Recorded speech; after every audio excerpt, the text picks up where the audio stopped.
Hello, today in the house we have Cathrine James. She is the founder of Sensational Living, Training and Development. She's an author. She is working on her master's degree to become a psychologist. She has hundreds of certification under her portfolio. Welcome to the house. Thank you for being here. I appreciate you. Hi, Paula. Thank you so much for having me. I am honored to be with you. Thank you. So please share with us, uh, what what is your role, in your professional field? So my role in my professional field currently in this field or world of coaching is that of a coach. And I just like to say, in terms of giving people a little bit about me, although I am an international speaker, I'm a best-selling author, a neural encoding specialist, coach, and mentor. Back in 2001, I found myself struggling with something called functional depression. And I was in a state in life where on the outside, I looked like a public success. I had all of the bells and whistles, but on the inside, I really felt like a failure and I was tanking, I was diving quickly. And I found that I sat in a space of stagnation, isolation, and tolerating things in my life that I really didn't want. And I was very confused and I was very lost because I did everything that I was told to do in terms of getting the education, getting the job, and having, the family, the husband, the kids, but something didn't feel right. So I like to say, even though I did it right, something just didn't feel right in my soul. It didn't feel right. And so I spent a period of about 90 days where I literally went to work, went home, and I couldn't interact with my family at all. I would just go to my room, lay across my bed, and cry myself to sleep every single night. And it was the words of my grandmother who I began to hear as I laid across that bed one night. And she was just saying, "Get up. There's more in you. Get up." I mustered up enough strength to start staying up instead of walking in and going to the bed and crying, but start reading. I started reading books of people who had done things. And I remember one of the books was I think it was The Magic of Thinking Big. Of course, Norman Vincent Peale, Think and Grow Rich. I started reading books like that. I started listening to cassettes by Nightingale Conant, The Acres of Diamonds, and Jim Rohn and Brian Tracy. And all of a sudden, I started having a little more belief in myself, a little more hope in what life could offer. And after a number of years going to seminars and one day getting a coach of my own, I found my strength. I found my hope and I found my purpose. My purpose landed me where I am today. And as a result, I work with high achieving women who also find themselves in that state, like everything looks good on the outside, a public success, but feeling like a private failure. Those women who find themselves just stagnant. I've just kind of been going along and not really living, just existing, isolated and tolerated. Tolerated by those around them and tolerating things that they don't like. And I help them move from that place, from stagnation, isolation, and toleration into strategy, intention, and transformation so that they can really begin to create and live the life that they've always known they were supposed to live. That's amazing. That is amazing. Love to answer that question. No, I mean, it is beautiful. You're giving them back what you needed a few years back, right? Yes, absolutely. Yeah, that's good. So I know you have 20 years of experience on self-improvement, and as a coach, as a trainer, what is the average challenge that you see in these women? The average challenge, I think, is not believing enough to step outside of the box, believing that what they out there, society, the world, has said is appropriate for women is how we are supposed to show up, which means that we put everything and everybody before ourselves, which means that our dreams go on the back burner. And instead of us saying, I'm going to take my dreams and put them in front, because we've been taught that women are to play nice, because we've been taught that we're supposed to serve other people, we are afraid to raise our hands. We're afraid to stand up for ourselves. We're afraid to say, no, I want to live my dream. I want to go after my dream. And so I believe that that is definitely one of the biggest challenges, knowing that placing ourselves first is not selfish. Now it's like this little trendy thing, it's not selfish, it's self-care, and selfish is not selfish, all of those little trendy sayings that are out there. But the truth of the matter is we can only give what we have. So if we don't take time to pour into ourselves, yes, we're serving, but we truly are serving from an empty cistern. So. Yeah, I agree with you. It's like if we don't have nothing to give, it's like we have to learn like self-love. Yeah. So what would be like a step or two that we as women could focus, or we can begin taking action on, stepping out of not taking care of ourselves and not putting ourselves first? One of the things that I think comes to mind, I really like that question, but our mentor, Joseph McClendon III, asked this question, what do you want? And I think that it's pivotal for women to start asking themselves, what do you want? As I work with other women and I coach them and they come to me just in this space of confusion and uncertainty, that question, when I ask, what do you want? What they're really good about is telling me what they don't want. And I always have to stop them and say, that's not the question. The question is, what do you want? So I think one of the things that would be very beneficial for women is to really allow themselves to sit in that question, give themselves time. And it's not a quick something. It's not a quick fix, because if you've never really pondered it, it's likely not at the surface yet. And so we want to get beyond the surface answers and go deep within and really ask yourself, what do you want? Once you are able to identify that, then you want to implement some steps to take you there.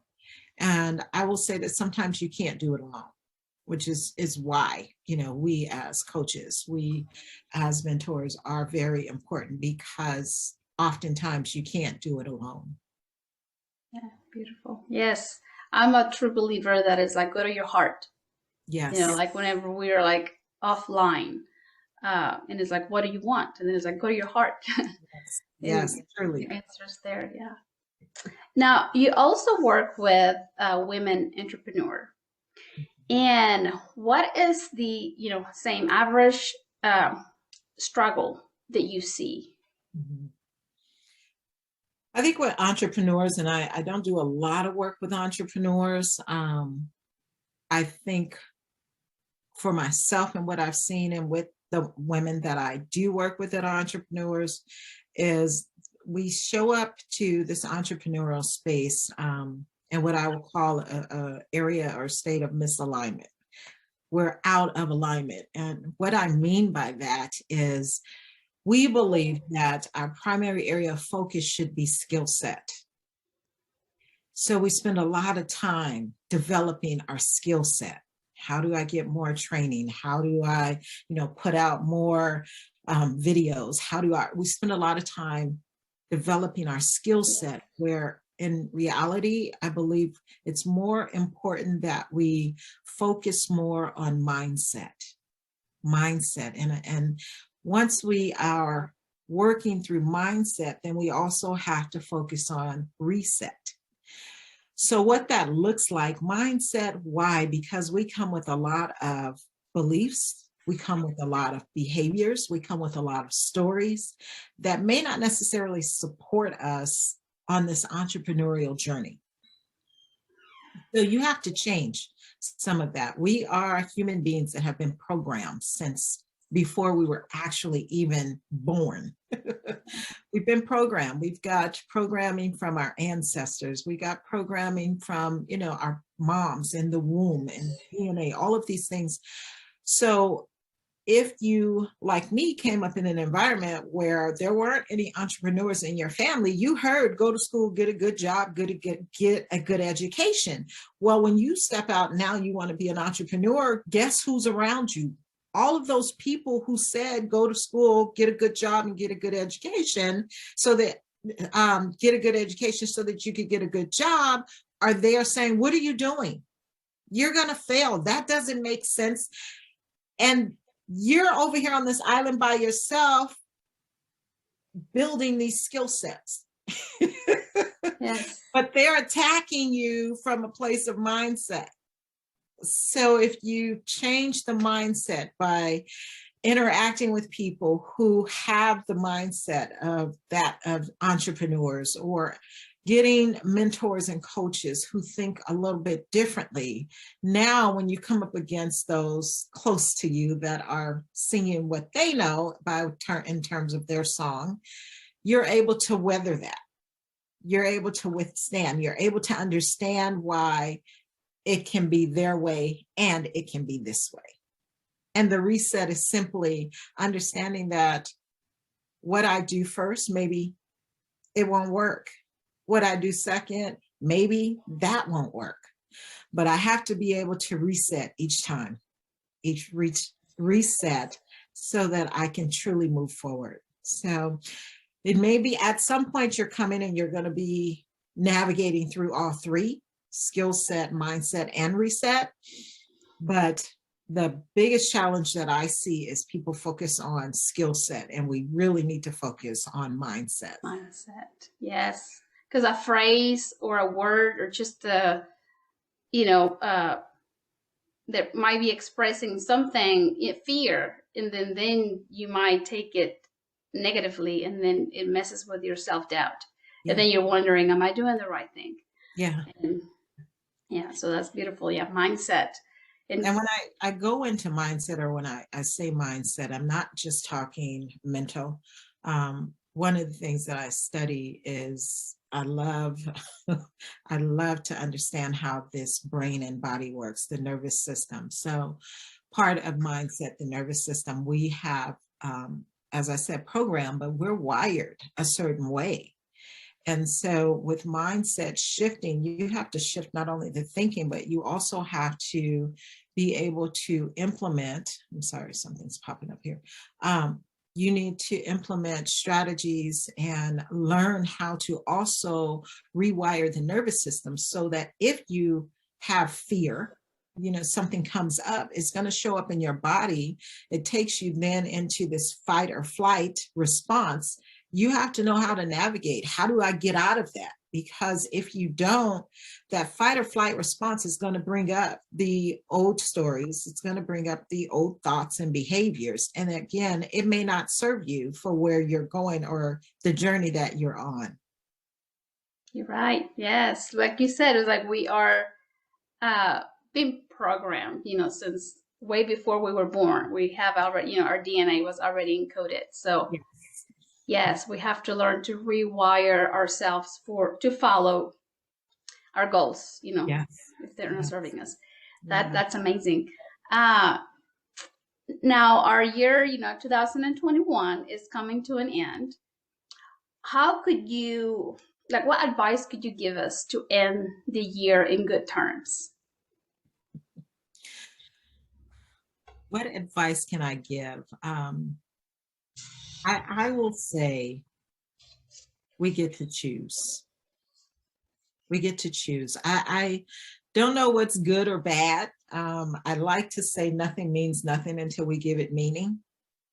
So if we have that much control, which I do believe we have, let's choose to give it good meaning.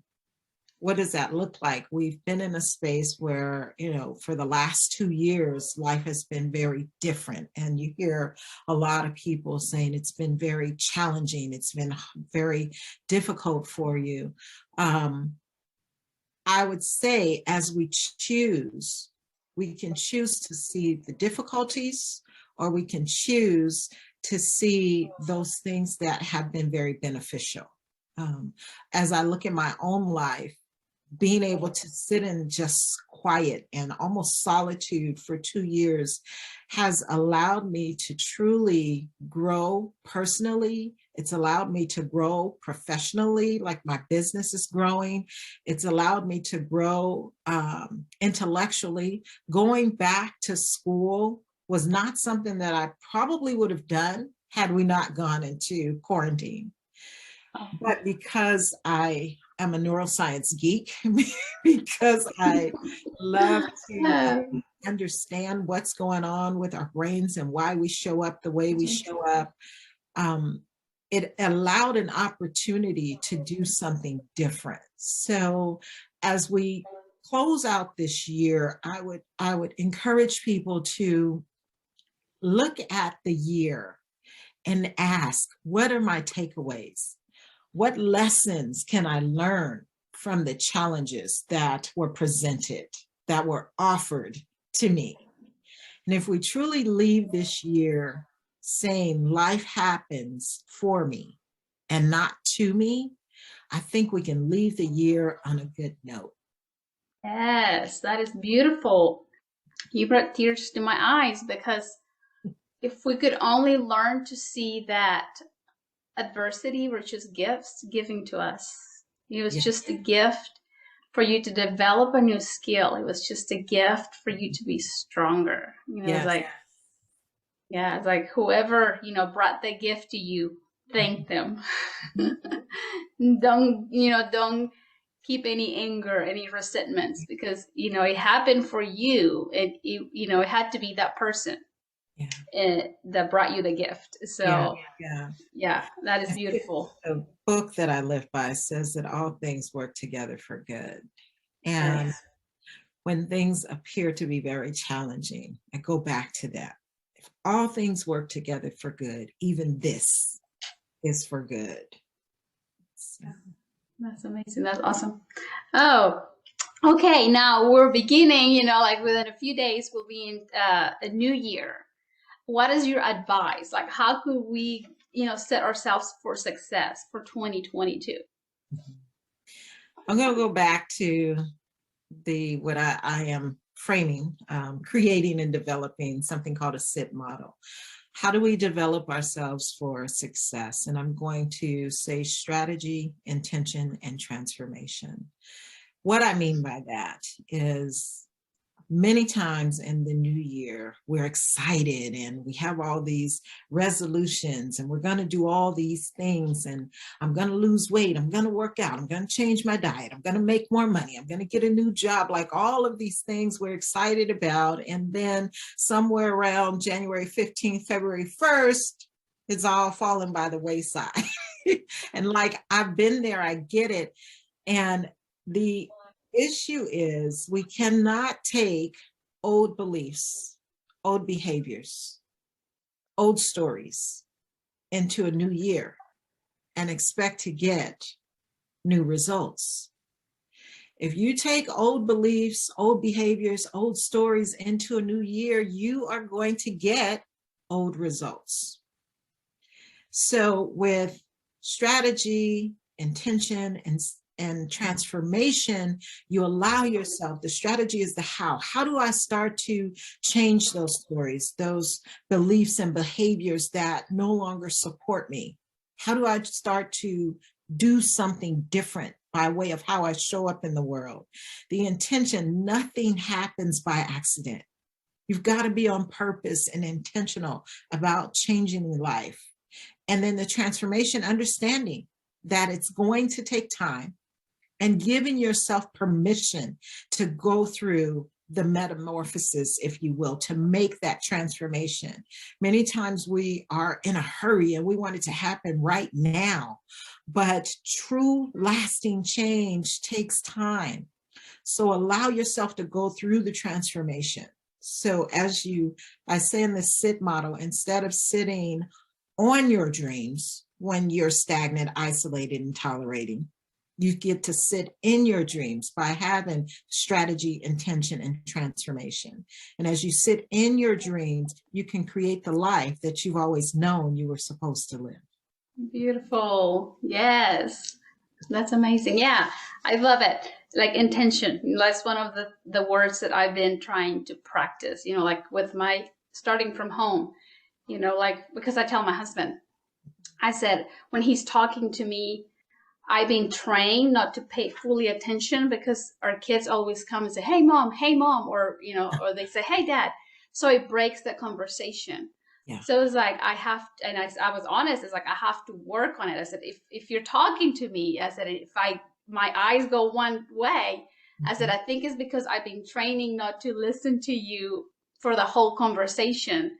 Because I've been trained like, oh, the kid, one of my kids is going to stop by and is going to stop the conversation. Yeah. So I'm trying to practice that. That's beautiful, like being intentional. And of course, with our goals of 2022, if we practice, being intentional, that's just a beautiful tool for us too, and a strategy for us to have. So. Yeah, there's something so it's huge in terms of being intentional. I think, we're too programmed and conditioned to just do, and we continue to show up kind of from this rote space. We're just doing a thing. But if you don't ever stop and put attention on it and be intentional, you're just going to keep getting the same results.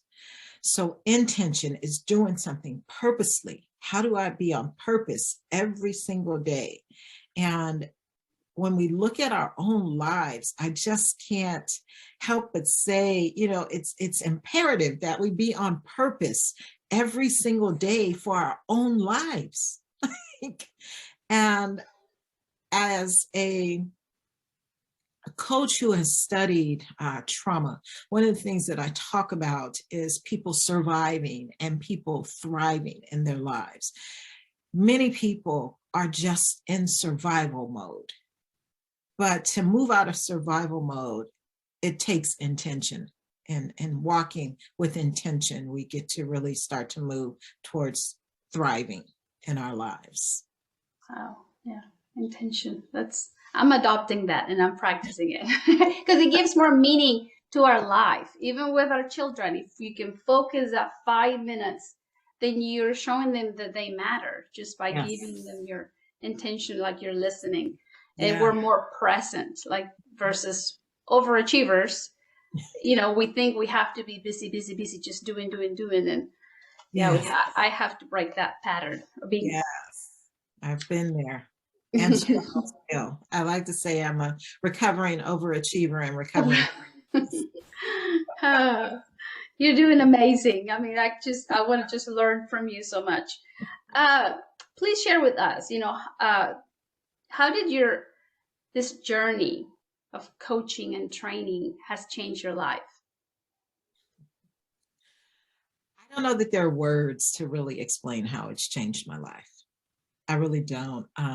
I talked a little bit earlier about being in what is known as functionally depressed. Functionally depressed is that you're able to still go to work. You're able to still cook dinner, maybe.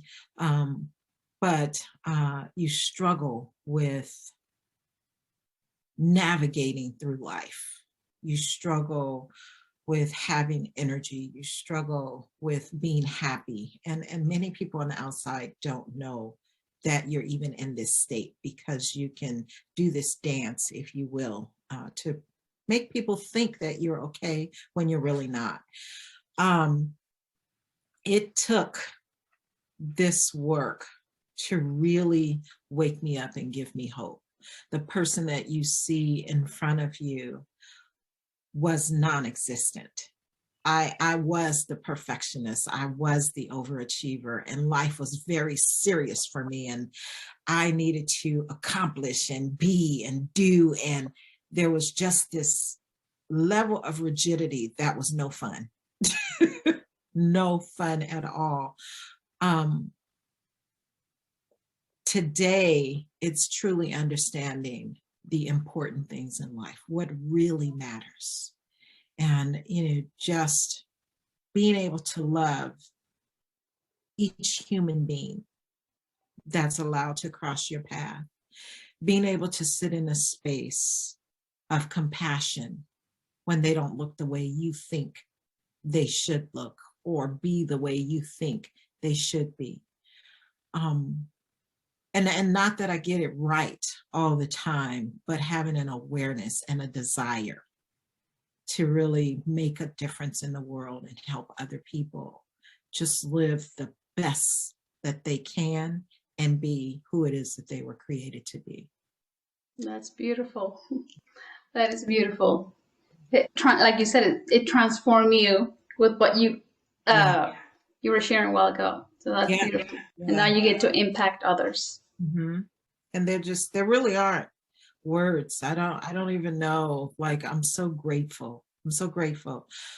I grew up in the church and I'm very spiritual. And I feel like this personal development space was my gift. Yeah. Do you think that was the hardest thing you've been challenged with?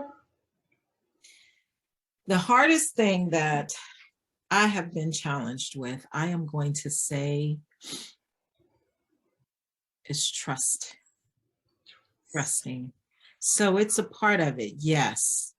And I say trust because I had some very rough times in my early years, and adults that I trusted betrayed me. And I had to learn to trust myself. And I learned, as I talked about the nervous system going into fight or flight, and this body where it's designed to keep us safe, I learned that it was safe for me to rely on myself only. So as you step into this space and you understand your purpose, now it's being challenged with, you've got to trust other people. And you've got to trust yourself to make the right decisions.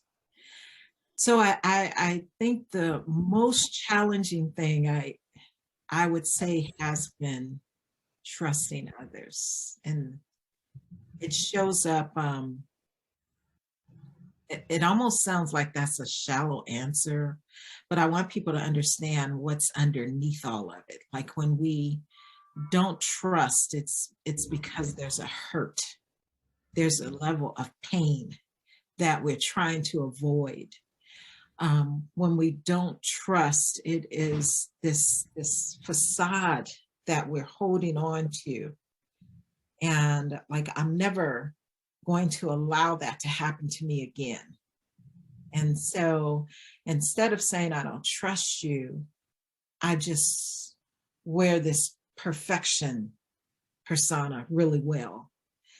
Instead of saying, I'm going to be vulnerable and allow myself to trust, I just become this overachiever. And then I don't need anybody else. So trust and all that's wrapped up in it has been like one of the most challenging things for me.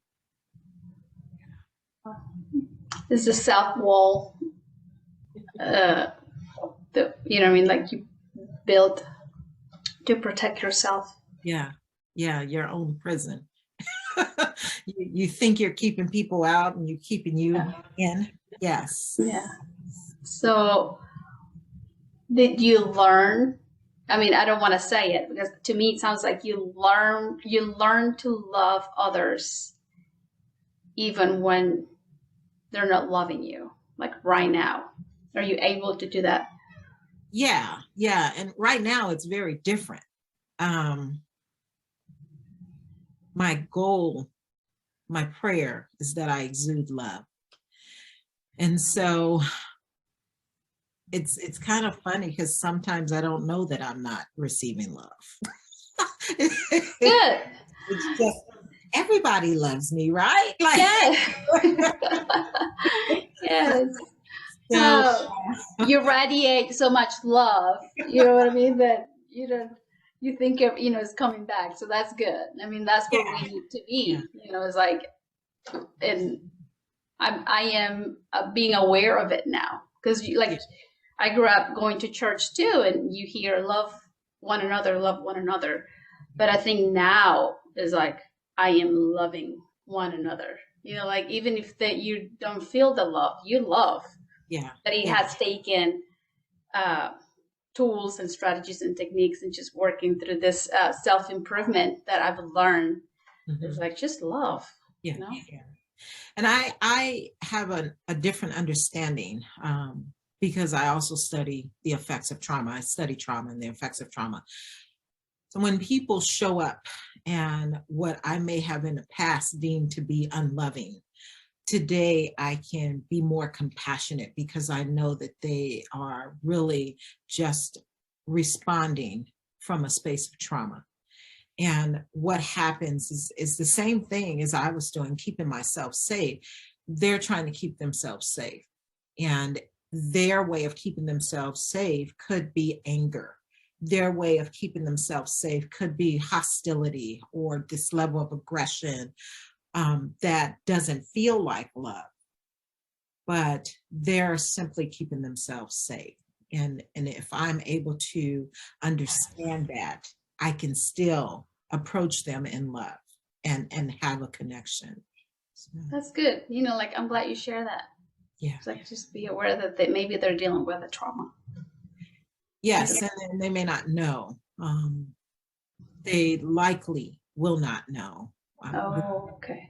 We don't. And let me explain that, if I may, a little bit, Yes, because yes. definition of trauma is not that what many people or society would deem as trauma. I think there's a lot of education coming around now, so there's more understanding. But in the past, when people heard trauma, we thought it had to be something really bad. The people who were coming back from war or some major accident or some level of abuse.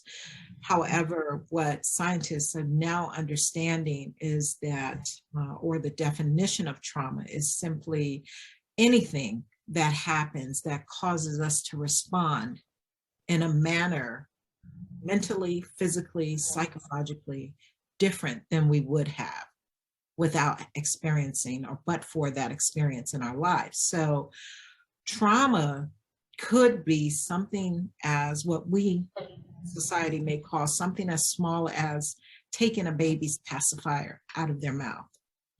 If that baby had that pacifier and that was safety for that baby and someone walks by and snatches it out, that's a traumatic experience for that baby. If that baby now responds differently to someone walking by and looking like they're going to take the pacifier out of their mouths. So trauma could be, they say things like there's big T traumas. I don't necessarily like them, but just for the sake of helping people to understand, your big T traumas would be like your war and the abuse and things like that. But then there are little T traumas where maybe you grew up in a household and your parents yelled. Children are traumatized. So now they're sensitive to sound. Or maybe you grew up in a household where there was only one parent, or maybe you almost got hit by a car. There's just these smaller things that happens all throughout life. And for children, usually by the time or before the age of 7, the experiences that they have are forming who they become. So when I say trauma, I'm usually referring to something that has happened early in life, and adults might deem it to be something small, but for that child, it was something that changed the course in their lives. Okay. Sure. Thanks for clarifying that. Where can we find you? If there is, somebody here in the audience that's thinking to get a coach, just get to know you more, where can we find you? I can be found. First, I'll give my website, which is cathrinejames.com. And Cathrine is spelled Cathrine. So there is no E in the middle. On LinkedIn, I'm at Cathrine James. And then on Facebook and Instagram, you can find me at I am Cathrine James. And I would encourage you to tag me across social media. If I've said anything that has piqued your interest a little bit, one of the things I am really passionate about is helping people be who it is that they were created to be. And a lot of that has to do, again, with just understanding that we've been programmed a certain way. And many times that programming does not coincide with who we were created to be. So we have to do a little bit of rewiring of the brain and the nervous system and getting back to who it is that we've been created to be. But for 2022, a lot of my focus is helping people to jumpstart their dreams. Awesome. Thank you. Before we go, I know you've shared tons of information and value and your wisdom with us today, but what is a message you could give our audience today for them to begin to create, a brighter future? Much of what I've said, and I'm going to say, let's start with asking yourself, what do you want? What do you want? Know that you are worthy of whatever it is you desire.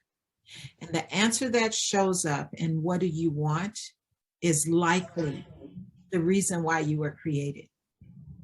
Things have stood in your way because programming has gotten in the way. But now that you have heard differently, you get to make a different choice. Link up with people like Paula, myself, who are thinking outside of the box and who understands what it takes to help you move into the life that you truly desire to live. Beautiful. Thank you for your time. Thanks for being here, sharing this, beautiful content and information with all of us. Blessings to you all that are here listening to us. Thank you. Have a blessed day. High five. Thank you, Paula. Yeah. High five.